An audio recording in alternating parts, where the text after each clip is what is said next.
The garbage moon smelled like death. Emily Park walked through the mountains of trash with her scanner in one hand and a flashlight in the other. She was a doctor who studied alien animals, and her job today was simple: find useful parts from the junk that other species threw away. The Valari were the worst. They threw away everything: broken machines, old food, damaged goods. If something did not work perfectly, they got rid of it. Emily had learned to find good things in their trash. Last month, she found a working engine. The month before, she found medical supplies still in their packages. But today, she found something different. The sound came first: a weak, rattling breath. Then a smell of blood, sharp and metallic. Emily followed both until she found the source in a pit filled with toxic waste. A creature lay dying in the filth. Emily had never seen anything like it. The beast was almost 7 feet long, with 6 powerful legs and thick fur covered in stripes of gold and black. Its eyes were amber-colored, but they had gone dull and cloudy with sickness. Purple blood pooled under its body, mixing with the garbage. The creature tried to growl when it saw her, but the sound came out weak and broken. It could barely lift its head. Emily moved closer and saw the real problem: parasites, hundreds of them.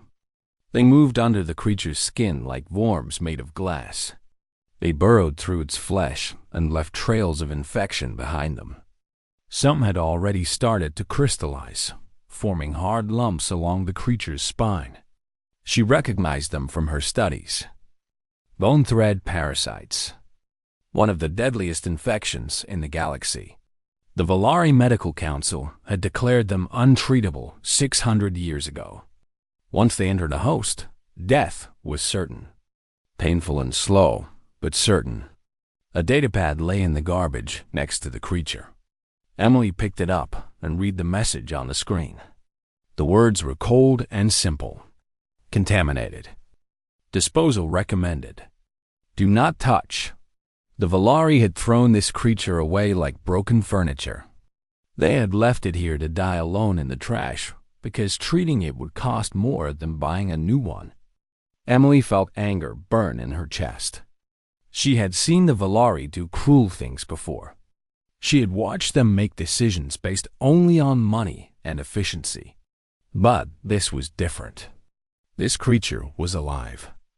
It was suffering, and they had just walked away. She knelt beside the beast and reached out slowly. The creature flinched, expecting pain. But Emily just rested her hand on its matted fur and spoke in a soft voice. Hey there, big guy. You have had a really bad time, have you not? Let me help. The creature's amber eyes focused on her face. It did not understand her words, but it seemed to understand her tone. The tension in its body relaxed just a little. Emily pulled out her communicator and called her colleague. Kevin Cho answered on the second ring. He was a doctor who specialized in alien parasites, and he had spent 15 years studying diseases that other species had given up on. Kevin, I need you at the garbage sector. Bring the emergency kit. What did you find? A Kethran tiger beast. Category 4 bone thread infestation. The line went quiet for a moment. Emily, that is a death sentence. The Valari declared bone thread untreatable centuries ago. Did humans declare it untreatable? Another pause. Then Kevin laughed. No, we did not. I am on my way. Emily stayed with the creature while she waited. She talked to it in a calm voice, telling it about Earth and humans and all the animals they had saved over the years. She told it about dogs that had been abandoned and cats that had been left to die. She told it about wolves that humans had brought back from the edge of extinction and whales they had protected from hunters. We are really good at saving things, she said. It is kind of our specialty. The creature listened. Maybe it understood, maybe it did not. But its breathing seemed to steady, and its eyes stayed fixed on her face. Kevin arrived 20 minutes later with a hover stretcher and a medical kit, the size of a small car. He took one look at the creature and shook his head. This is bad. The parasites have already started crystallizing. That means they are in the final stage. Can we stop it? I do not know. Nobody has ever tried. Then we will be the first. They loaded the creature onto the stretcher as gently as possible. It weighed over 300 pounds, but it did not resist. It seemed to understand that they were trying to help. When Emily walked beside the stretcher, the creature turned its head to keep her in sight. As they moved through the station corridors, other species stopped to stare. A group of Velari traders watched with disgust on their silver faces. The insectoid Creth clicked their mandibles in confusion. The amphibious Morlings simply looked away. Nobody offered to help. Nobody asked what was happening. To them, the creature was already dead. Helping, it was a waste of time and resources. Administrator Velik intercepted them at the entrance to the human medical bay. He was tall and thin with silver skin that rippled when he was angry. Right now, it was rippling a lot. What are you doing with contaminated livestock? He demanded. Saving its life, Emily said without stopping.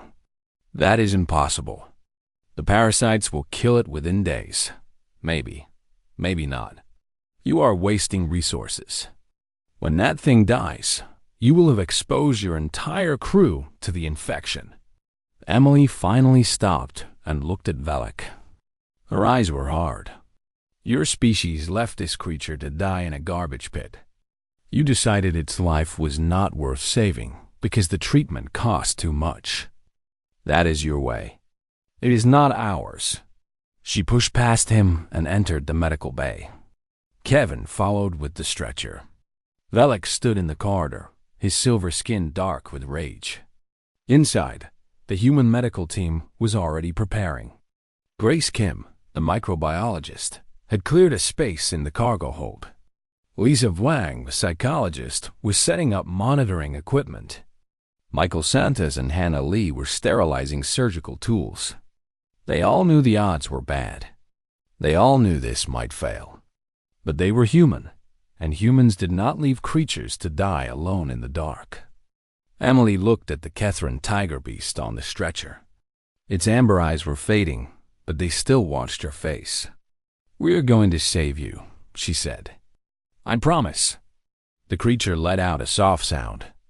It might have been a whimper. It might have been hope. Either way, Emily intended to keep her promise. The cargo hold had become a hospital. Emily and her team worked through the night to transform the empty space into a surgical theater. They scrubbed every surface with strong chemicals. They set up bright lights and monitoring machines. They brought in oxygen tanks and blood, synthesizers and every piece of medical equipment they could find. The Kethran tiger beast lay on a reinforced table in the center of the room. Its breathing was shallow and weak. The parasites moved under its skin like living glass, leaving trails of infection wherever they went. Some had already reached the creature's spine, forming hard crystals that pressed against the nerves. Kevin studied the scans with a grim expression on his face. The parasites were everywhere. They had invaded the muscles, the organs, even the bones. Removing them would be like picking thorns out of wet paper. One wrong move, and the creature would bleed out. This is going to take hours, he said. Maybe all day. Then we work all day, Emily replied. Grace Kim arrived with her analysis of the parasite structure. She had spent 3 hours studying samples under a microscope, and her eyes were red from lack of sleep. I found something interesting, she said. The crystals are not natural. The parasites create them as a defense mechanism. They harden when they sense a threat. Can we stop the hardening? Kevin asked. Maybe. I think we can develop an enzyme that dissolves the crystal structure. But it will take time to synthesize, and we need to keep the creature alive while I work. Emily nodded. Kevin and I will handle the surgery. You focus on the enzyme. The surgery began at 6 in the morning. Emily worked on keeping the creature stable, while Kevin carefully extracted the parasites one by one. The work was slow and delicate. Each parasite had to be removed without breaking it, because broken fragments would release toxins into the bloodstream. The creature's heart had 6 chambers, and Emily monitored each one carefully. When the rhythm faltered, she adjusted the medications. When the blood pressure dropped, she increased the fluids. She talked to the creature constantly, even though it was unconscious. "You are doing great, big guy. Just keep fighting. We are not going to give up on you." Outside the cargo hold, the station watched. Word had spread about what the humans were doing. Valari traders stood at the observation windows and shook their heads. The Kreth studied the procedure with scientific curiosity, but offered no assistance. The Morlings did not even bother to look. Administrator Velik arrived at hour 4. He watched through the window with his arms crossed and his silver skin pale with disapproval. "How long do you intend to continue this foolishness?" he asked through the intercom. Emily did not look up from her work. "Until it is finished. The creature will die. You are wasting medical supplies that could be used for productive patients. Thanks for your concern. Now please be quiet. I am trying to concentrate." Velik's skin rippled with anger, but he said nothing more. He stayed at the window, watching, waiting for the humans to fail. At hour 7, the creature's heart stopped. The monitor screamed. Emily grabbed the defibrillator paddles and pressed them against the creature's chest. Clear. The shock made the massive body jerk. Nothing happened. The heart remained still. Again. Clear. Another shock. Another jerk. And then, slowly, the heart began to beat again. Weak and irregular, but beating. Kevin let out a breath he had been holding. That was close. Too close. We need to work faster. Grace rushed in with a syringe full of clear liquid. The enzyme is ready. It should dissolve the crystals and slow the parasite reproduction. They injected the enzyme directly into the creature's bloodstream. For a moment, nothing happened. Then the monitors showed something remarkable. The parasite activity was decreasing. The crystals were softening. The infection was slowing down. "It is working," Grace whispered. "It is actually working." But they were not finished. The parasites were still there, and they had to be removed before they adapted to the enzyme. Kevin worked faster now, pulling the softened parasites from the creature's flesh and dropping them into a containment unit. At hour 12, the creature's heart stopped again. Emily shocked it back to life. She did not hesitate. She did not panic. She had done this before on human patients. The species was different, but the determination was the same. "Come on," she said to the creature. "Do not quit on me now." "We are halfway there." Michael Santos and Hannah Lee rotated in to give Kevin and Emily short breaks. Robert Young, the chief engineer, arrived with a specialized filtration system he had built from spare parts. It could clean the parasite larvae from the creature's blood faster than any standard machine. "I figured you could use some help," Robert said as he connected the device. Emily smiled for the first time in hours. "You are a lifesaver, Robert. That is your job." "I just build things." At hour 16, the creature's heart stopped for the 3rd time. This time, the defibrillator did not work.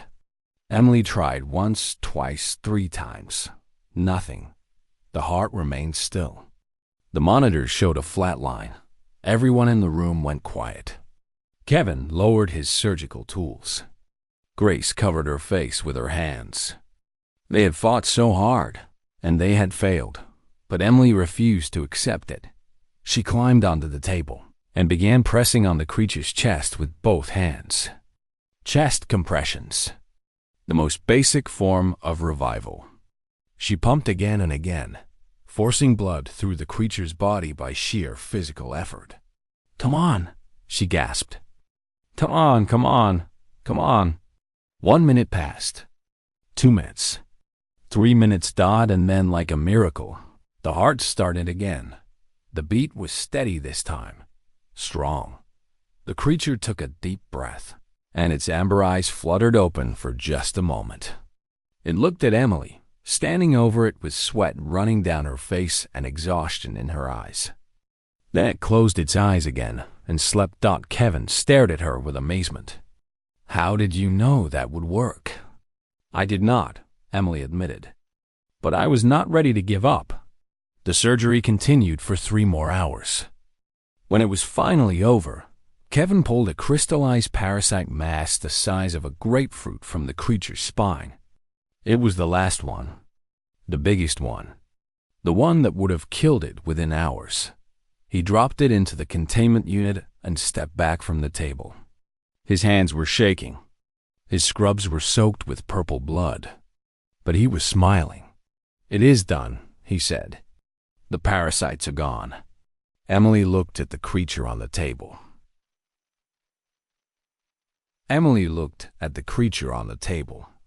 Its breathing was steady now. Its fur was still matted with blood, but its color was better. And when she touched its face, it turned toward her hand. Outside the observation window, Administrator Velek stood in silence. The Valari who had declared this impossible. The species that had thrown this creature away like garbage. He watched the humans celebrate their victory, and his silver face showed something Emily had never seen before. Uncertainty, maybe, even doubt, because the humans had just done something his species had declared impossible for 600 years. And if they were wrong about this, what else might they be wrong about? Emily did not care what Velek thought. She was too tired to care. She stroked the creature's fur and smiled. "Welcome back, big guy," she whispered. "The hard part is over." But she was wrong about that. The hard part was just beginning.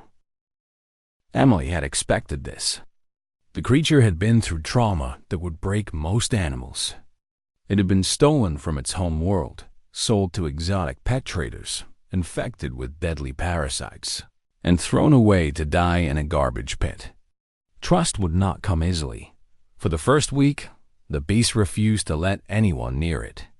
It pressed itself into the corner of the cargo hold and growled at anyone who approached. Its amber eyes burned with fear and rage. The sound of its warning growl was deep and powerful, like thunder rolling through the room. Emily visited every day. She would sit outside the creature's space and just talk. She talked about her childhood on Earth, about the farm where she grew up, about the horses and dogs and cats she had known. She talked about her decision to study alien animals, about her hope to understand life across the galaxy. The creature watched her with suspicious eyes. It did not attack, but it did not relax either. Kevin worried about the approach. "Maybe we should sedate it and run some tests. We need to make sure the parasites are really gone." Emily shook her head. "If we force it, we will lose its trust forever. Catherine tiger beasts are intelligent. They remember everything. We have to show it that we are different from the Valari. And how do we do that? By being patient." On day 10, Emily brought food. She had worked with Grace to synthesize a meal that matched the creature's natural diet. Raw meat mixed with specific minerals and vitamins. She placed the bowl at the edge of the creature's space and backed away. The beast stared at the food for a long time. Then it stared at Emily.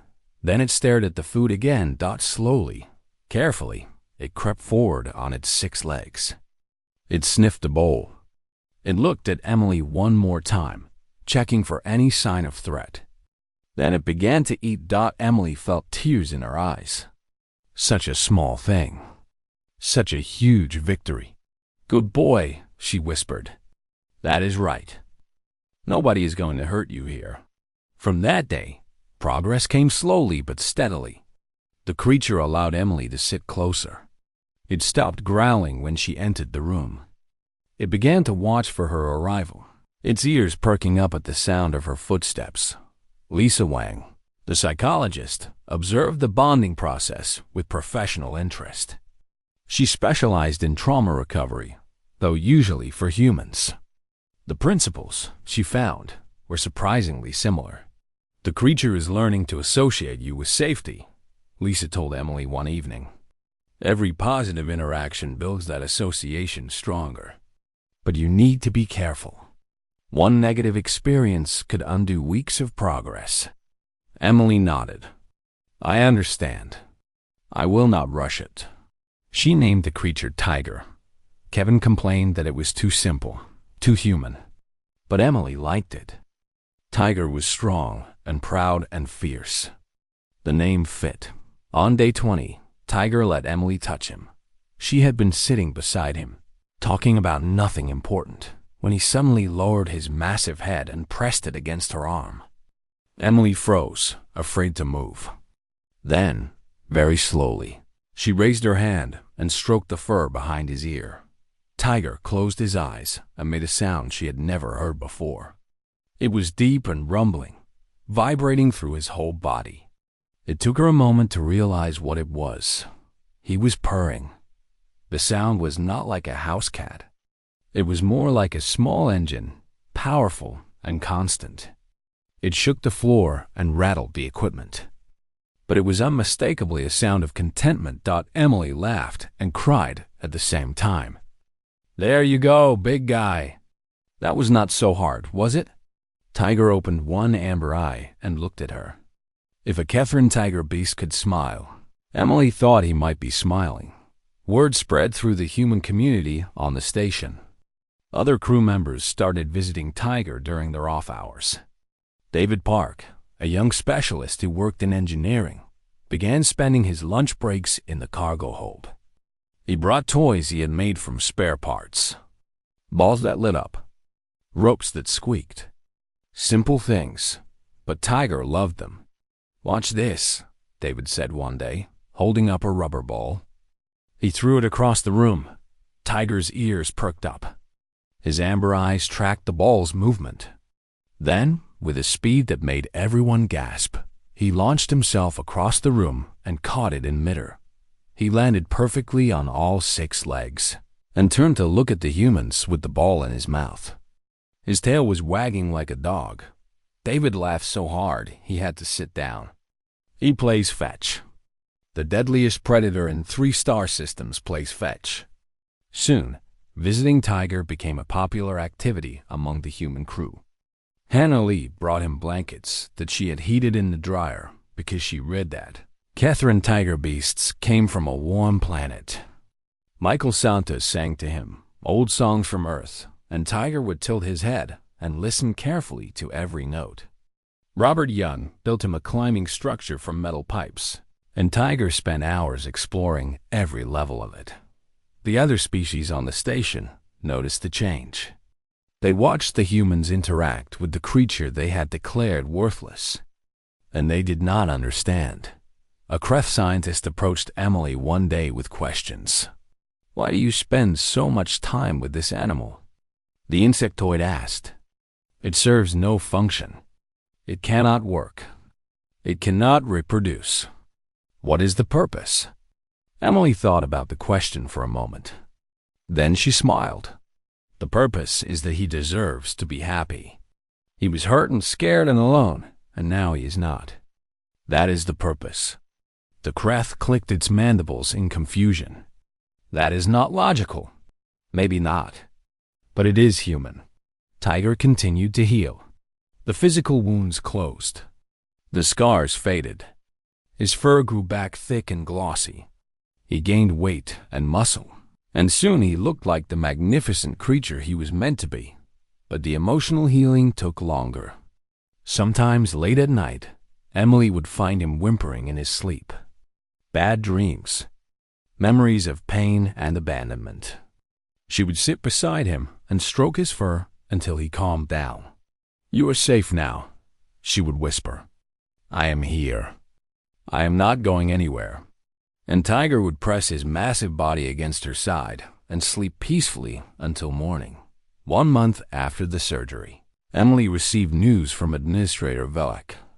The Valari had filed a formal complaint with the Coalition Council. They wanted Tiger back. Emily felt cold anger settle in her stomach. After everything that had happened, the Valari still saw Tiger as property. They had thrown him away to die, and now they wanted to reclaim him because the humans had made him valuable again. She looked at Tiger, who was currently playing tug-of-war with David using a reinforced rope. His amber eyes sparkled with joy. His tail wagged with excitement. He was happy. He was home. Emily would not let anyone take that away from him, no matter what it cost. Let them file their complaint, she told Lisa. We will fight it, and we will win. Tiger dropped the rope and trotted over to her. He pressed his head against her chest and purred. Emily wrapped her arms around his thick neck and held him tight. Nobody is taking you anywhere, she promised. You are family now. Tiger purred louder, as if he understood every word. The Coalition Council chamber was the largest room on the station. It was designed to hold representatives from all 5 member species, with special sections for each different body type. The Valari sat in sleek chairs that matched their silver skin. The Kreth hung from ceiling harnesses that let their insectoid bodies rest comfortably.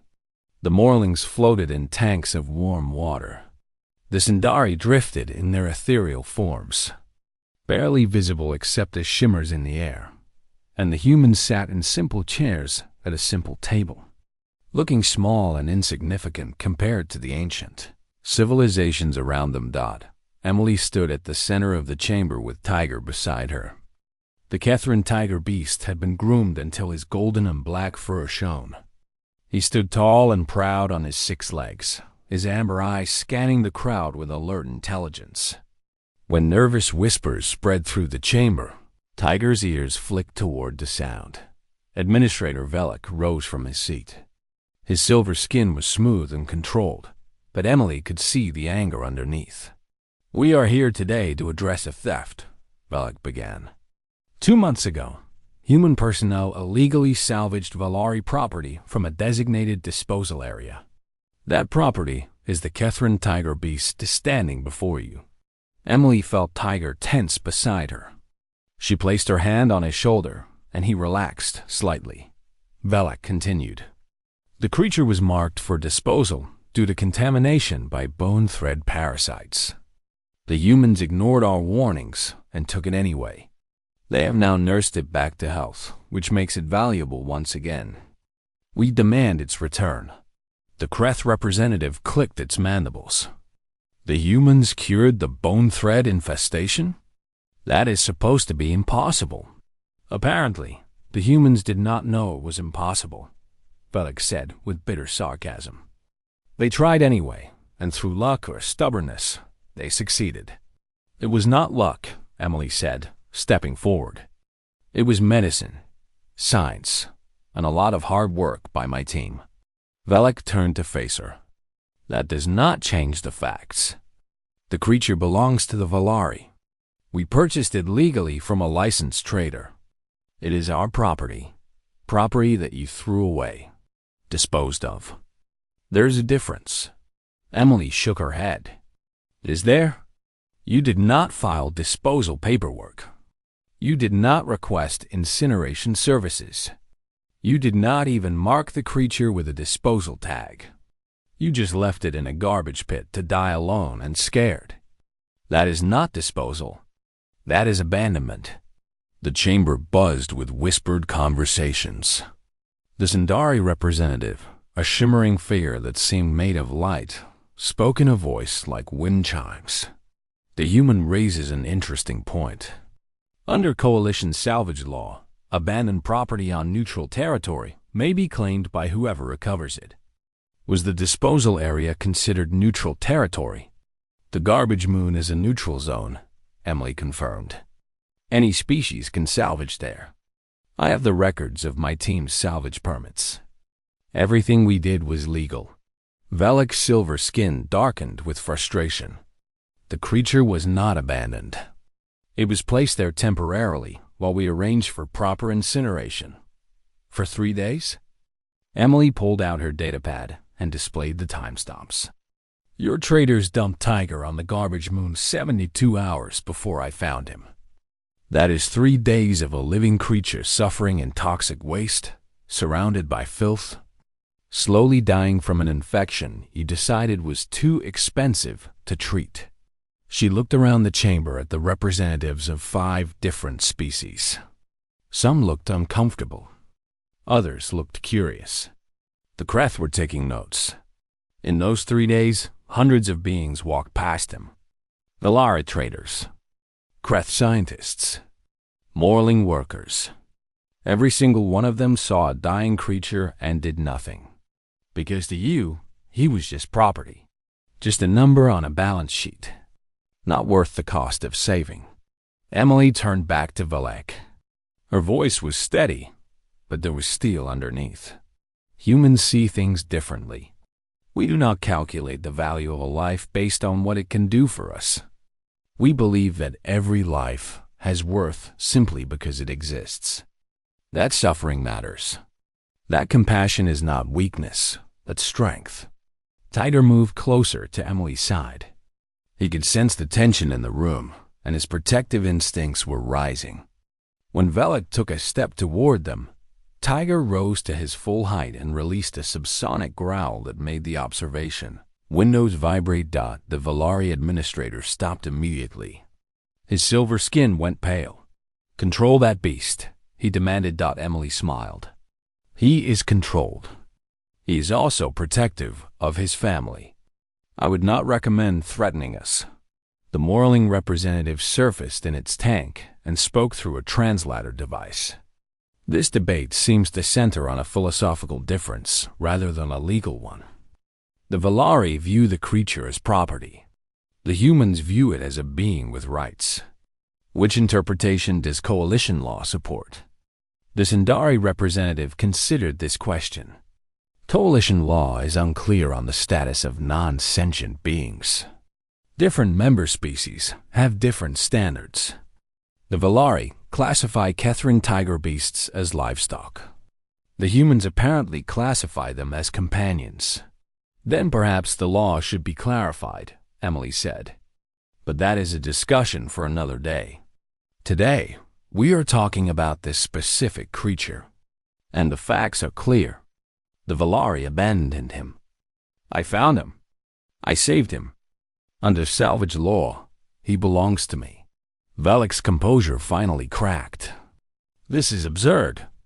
You are applying property law to justify keeping our property. The logical contradiction should be obvious to everyone. There is no contradiction, Emily replied calmly. You treated Tiger as property when it was convenient. You threw him away when he became expensive. You want him back now that he is valuable again. But you cannot have it both ways. Either he is property that you abandoned, or he is a being with rights that you abused. Either way, he stays with me. The chamber fell silent. The representatives exchanged glances. Even the Krath had stopped taking notes. Finally, the Sindari spoke again. The human's legal argument is sound. Under coalition salvage law, abandoned items in neutral territory become the property of whoever claims them. The Valari did not file disposal paperwork, did not request incineration, and left the creature unattended for 3 days. This meets the legal definition of abandonment. Valek's silver skin had turned almost black with rage. This is a violation of Valari rights. We will not accept this decision. You do not have to accept it, the Kreth representative clicked. But it is the law. The creature belongs to the humans now. Emily let out a breath she did not realize she had been holding. She looked down at Tiger, who was watching her with his bright amber eyes. His tail wagged slightly. We won, big guy, she whispered. You are staying with me. Valek stormed toward the exit. But before he left, he stopped and turned back to face Emily. You think you have won something, he said. But you have not. You have simply proven what I have always believed about humans. You are irrational, inefficient, sentimental, You waste resources on lost causes and call it virtue. Emily met his gaze without flinching. Maybe we are sentimental. Maybe we do waste resources sometimes. But we also cure diseases that your species gave up on 600 years ago. We save lives that you declare worthless. We find value in things you throw away. She stroked Tiger's fur. The beast leaned against her side and purred. That is not weakness, Administrator. That is what makes us human. Velek stared at her for a long moment. Something flickered in his silver eyes. It might have been anger. It might have been something else. Then he turned and left the chamber without another word. The other representatives began to disperse. The Kreth scientist approached Emily before leaving. Your species is very strange, it said, but also very interesting. I would like to study your approach to medicine sometime. Perhaps there is much we could learn from each other. Emily smiled. I would like that. As she led Tiger out of the chamber, she felt lighter than she had in weeks. The fight was over. They had won. Tiger was safe, but she also knew that something bigger had happened today. The other species had seen humans stand up for a creature they had all dismissed as worthless. They had seen compassion and determination and stubborn refusal to give up. Maybe it would not change anything.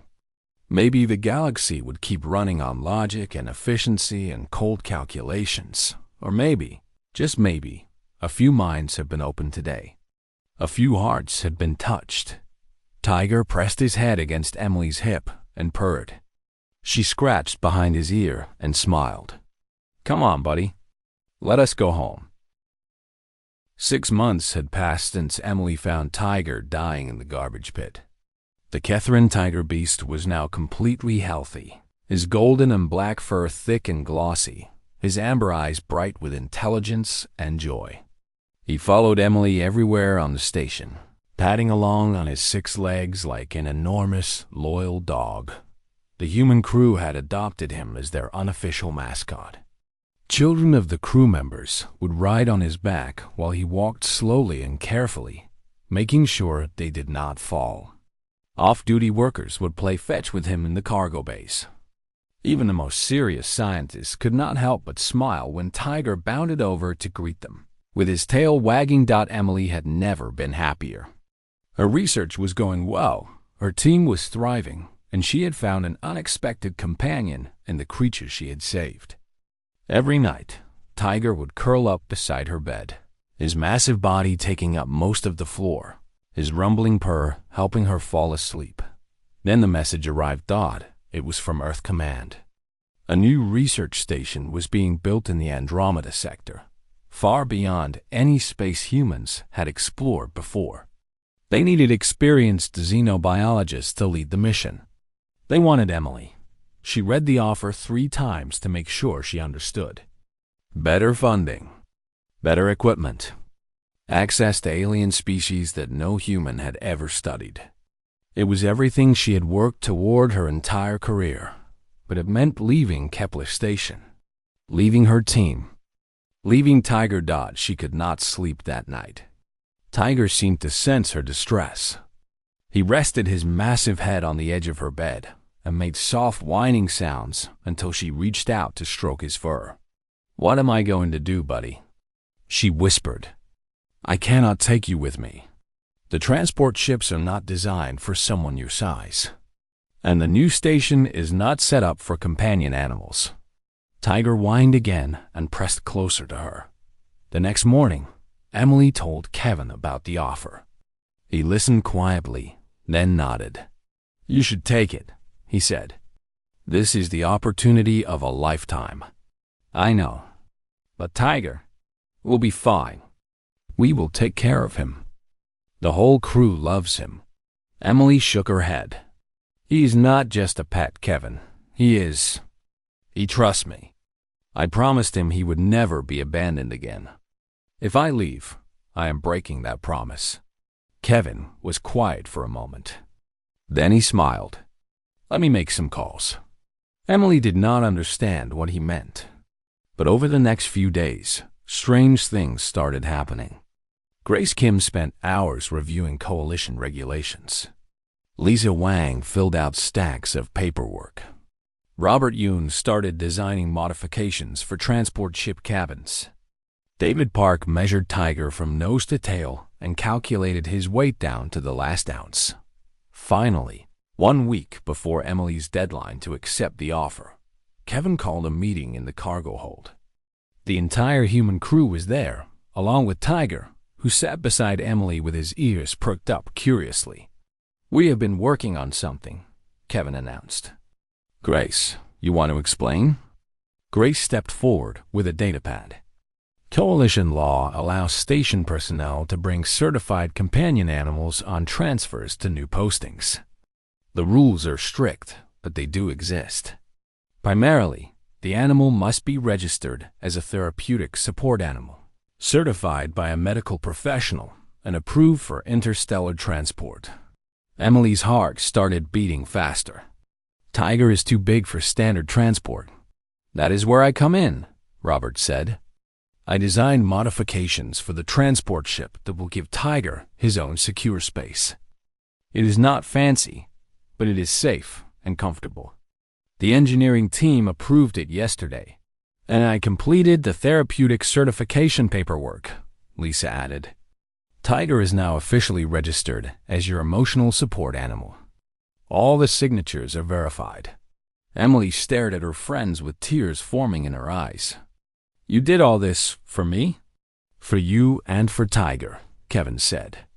"You saved his life. You gave him a family. Now we are making sure that family stays together." Tiger seemed to understand that something important was happening. He pressed against Emily's side and purred loudly, the sound vibrating through the cargo hold.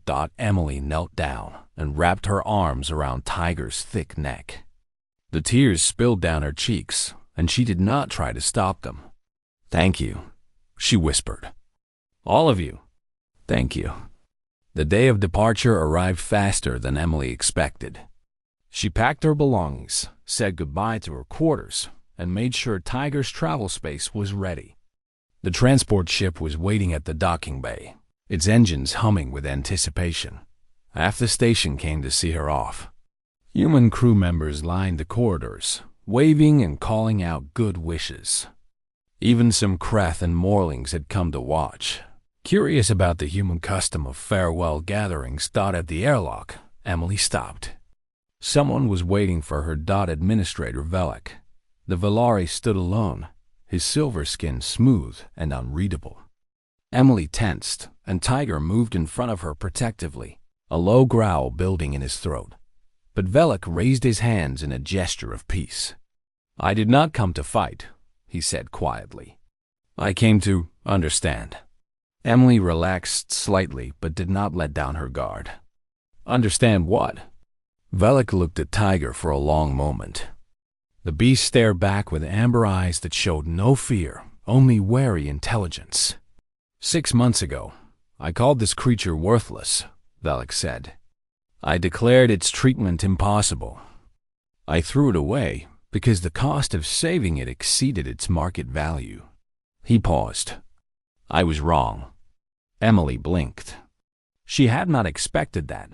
Velek continued. "I have watched you humans these past months. I have seen how you care for this animal, how your entire crew rallied to give it a home, how it has become part of your family." He shook his head slowly. "I do not fully understand it. Velari do not form bonds with other species. We see the universe in terms of efficiency and profit and logical outcomes." He looked at Emily directly. "But perhaps there are things that logic cannot measure. Perhaps there is value in compassion that does not appear on any balance sheet. Perhaps—" He hesitated. "Perhaps we have much to learn from humans." Emily was speechless. She had spent months fighting the Velari, arguing with them, proving them wrong. She had never expected one of them to admit it. Velek approached Tiger slowly, his silver hands raised. The beast watched him carefully but did not growl. When Velek reached out to touch the scarred fur along Tiger's flank, the place where the parasites had caused the most damage. Tiger allowed it. "Adira, he forgives you," Emily said softly. Velik's eyes widened. "How is that possible? I condemned him to death. I threw him away like garbage. That is what forgiveness means. It does not forget what happened. It just chooses to move forward anyway." Emily placed her hand on Tiger's shoulder. "He's giving you a chance. That is what we do. We give chances." The Valari administrator was silent for a long moment. Then, to Emily's complete shock, he performed a formal Valari bow. It was the highest sign of respect one Valari could show to another. She had never seen one directed at a human. "Safe travels, Dr. Park," Velik said. "I hope your research brings you great success. And I hope," he glanced at Tiger, "I hope you both find happiness among the stars." Emily returned the bow as best she could. "Thank you, Administrator. Maybe when I come back, we can continue this conversation." "I would like that." The airlock opened, and Emily walked onto the transport ship with Tiger beside her. The crew quarters were small but comfortable, and Tiger's special space had been prepared exactly as Robert designed it. There was room for him to stretch out, a window so he could watch the stars, and a connecting door to Emily's cabin dot as the ship pulled away from Kepler Station. Emily sat in the observation deck with Tiger curled around her feet. The station grew smaller and smaller until it was just another light among millions. Then the ship jumped to faster than light speed, and the stars stretched into brilliant streaks of white. Tiger lifted his head and watched the light show with wide amber eyes. His tail thumped against the floor with excitement. Emily laughed and scratched behind his ear. "Pretty amazing, is it not? There is a whole universe out there, buddy, and we are going to explore it together." Tiger purred and rested his head in her lap. The vibration was warm and comforting, a reminder that she was not alone. Emily thought about everything that had happened. A dying creature in a garbage pit. A surgery that everyone said was impossible. A battle for legal rights that no one had fought before. And now, a new adventure in uncharted space. She had joined the coalition to study alien life. She had spent years learning about strange creatures from distant worlds. But the most important lesson she had learned was not about aliens at all. It was about humans. About their stubborn refusal to give up. About their ability to see value where others saw waste. About their capacity for love and compassion and forgiveness. That was what made them special. Not strength or intelligence or advanced technology. Just a simple, powerful ability to care. Tiger shifted in his sleep, his 6 legs twitching as he dreamed. Emily wondered what he dreamed about. Perhaps he dreamed of the garbage pit, of pain and loneliness and fear. Or perhaps he dreamed of better things now. Of soft beds and warm food and friends who played fetch with him, a family. Emily smiled and leaned back in her chair. The stars streamed past the window, endless and beautiful. Somewhere out there, new discoveries waited. New challenges. New lives to save. She was ready. "Sweet dreams, Tiger," she whispered. Tomorrow, a new adventure begins. The Catherine tiger beast purred contentedly.